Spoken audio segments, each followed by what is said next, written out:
今回は質問にも多かった、長期旅行の際のパッキングのアドバイス10個をご紹介したいと思います。私は10年間以上ずっと海外旅行をしており、そのうち7年間はクルーズ客船で働いています。でクルーズ客船で働く際は4ヶ月乗船、2ヶ月下船なので、毎回長期の旅行のパッキングとなります。なのでこの10年間以上の経験で得た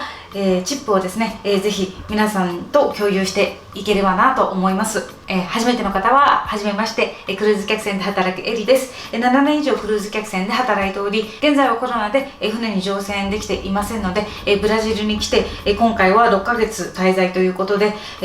実際に私が持ってきたものを今回ご紹介させていただきたいと思います。では早速パッキングのアドバイス1つ目、キューブを使う。キューブって言ってますが、袋のことですね。見ていただければ分かるように、私は全てのものを袋に入れています。このようにアイテム別に袋に分けることによって、まずカバンの中がすっきりする。で、2つ目に、長期旅行の場合で1つの滞在先にずっといる場合はいいんですけれども、ちょこっとずつね、1泊1泊とか2泊とかで、宿を変えていく場合は、カバンをぐちゃぐちゃにしなくて済むんですね。というわけで私はこれをおすすめしています。で、このパッキングのキューブは、何種類か使ってるんですけれども、お気に入りはこの100均のものですね。これはこの字型に開くので、欲しいものをすぐに取り出せるっていうことと、メッシュになっているので、中に何が入っているのが一目でわかるのが使いやすいです。で、2種類目は、これは皆さんも使っている方多いと思うんですけれども、ランドリーバッグですね。私はこのランドリーバッグも収納として使っています。で、3種類目はアウトドアのブランドものを使ってるんですが、私はイーグルクリークというところのを使っています。これは100均の袋でも良かったんですけれども、薄くて軽くて耐久性があるということで、長く使えると思ってこれを使っています。で、こちら側に移って、これも全部100均の袋なんですけれども、この3つには、靴が入っていて、これにはヘアドライヤーですね。で、これにはちょっとした、アメニティとかを入れています。こういう感じで袋にまとめてるので、カバンに入れた時にすごくすっきりします。で、最後に、これなんですけれども、これは冬物のジャケットを入れています。これは圧縮袋っぽく見えるんですけれども、普通の IKEA のジップロックですね、圧縮袋ではありません。私は個人的に長期の旅行に圧縮袋は一切使えません。っていうのも、長期の旅行に行かれる方っていうのは、このぐらいの L サイズの一番大きいタイプのカバンで旅行される方が多いと思うんですけれども、これで圧縮袋を使うと完全にね23キロを超えてしまいます。短期間の旅行とかカバンがもう少し小さい時には使えると思うんですけれども、長期旅行にはこういった理由であまりおすすめをしません。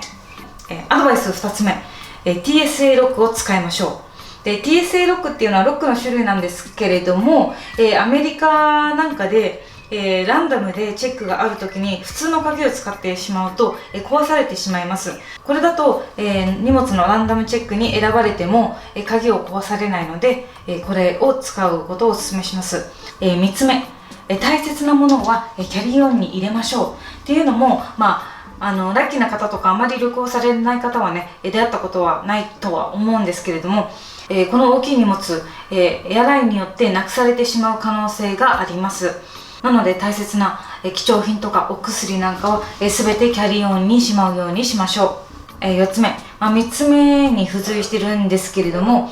できればキャリーオンに新しい洋服を1セット入れておきましょう。エアラインによって荷物がなくされてしまった場合に、1泊とか2泊とか荷物なしで過ごすことがあります。で、そうなった時に最悪ね綺麗なお洋服を着て寝たいじゃないですか。というわけで1セット別に分けておくと安心です。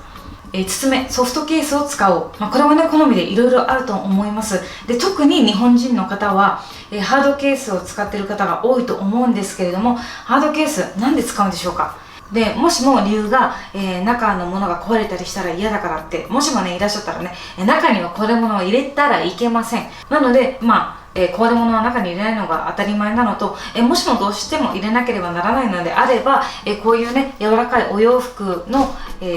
中にぐるぐる巻きにして、カバンの中心に入れる。これは鉄則ですよね。これでかなり軽減されます。ソフトスーツケースのいいところは、まず一つに軽いものが多いことですね。で、二つ目に、フレキシブルなんですね。特にクルーメンバーとかね、ベッドの下にこういう荷物を入れるときに、ソフトスーツケースだとスッて入るんですけれども、ハードのものだと潰せないので、ベッドの下とかに入れられないんですよ。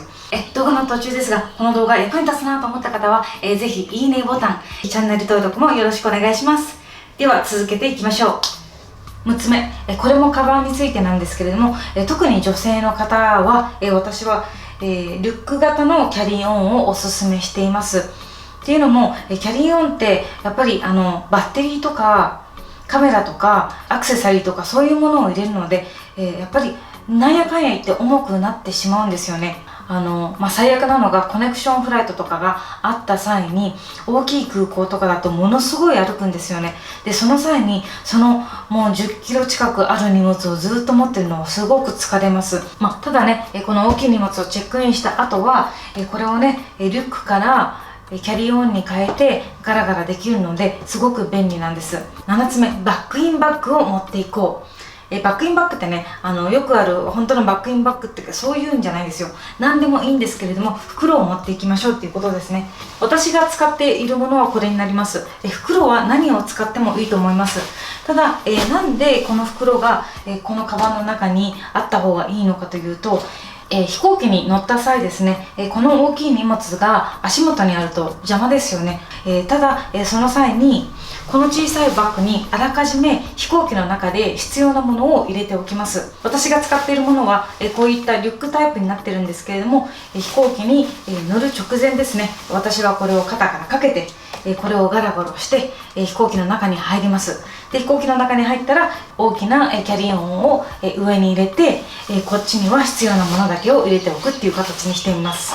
で、もう一つこれをする理由は、大きいね、ただのリュックだったらいいんですけれども、女性の方でおしゃれなカバンとかを持っていく際もこういう袋があった方がいいと思います。っていうのも、飛行機の足元確実にね、掃除してないですよね、あれ。軽くは掃除してると思うんですけれども、汚いと思うんですよ、間違いなく。で、自分のね、お気に入りのブランドのバッグなんか持ってたりしたら、床に置きたくないですよね。というわけで、そういう場合はちょっと大きめの袋にブランド物の、ブランド物じゃなくてもいいですけれども、大切なバッグを入れて置いておくとか、そういうバッグを上の棚に置いて、こういう小さいバッグをあらかじめ、バッグの中に用意しておくと本当に便利です。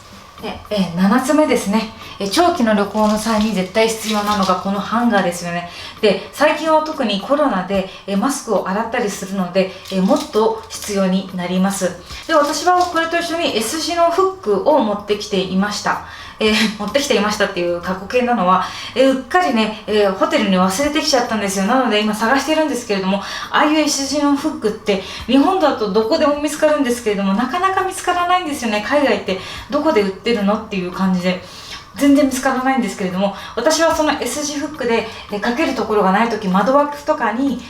その S 字フックをかけて、それにさらにこれをかけるとか、あとはそこに直接タオルをかけるとかやってたので、すごく便利だったんですけれども、忘れてきちゃったんで S 字フックも持ってきた方がいいと思います。アドバイス9つ目はジュエリーの収納の仕方です。私はね、このジュエリーの収納の仕方をずっと探して、やっといい方法を見つけました。というのがこれ。こちらはね、キャンドゥで買いました。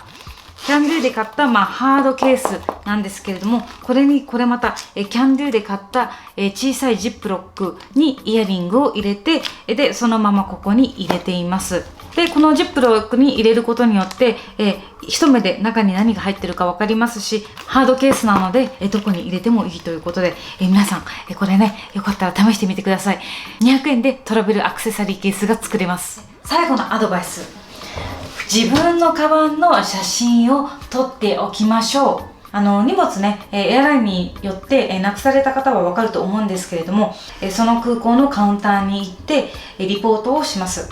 で、その時に必要なのがカバンの情報ですよね。で、その時に写真が1枚あるだけでもうすごくスムーズに済むんですよね。で、探す方も簡単になります。というわけで、写真を撮っておくのは本当にね、パッて一瞬で終わるので、これはね、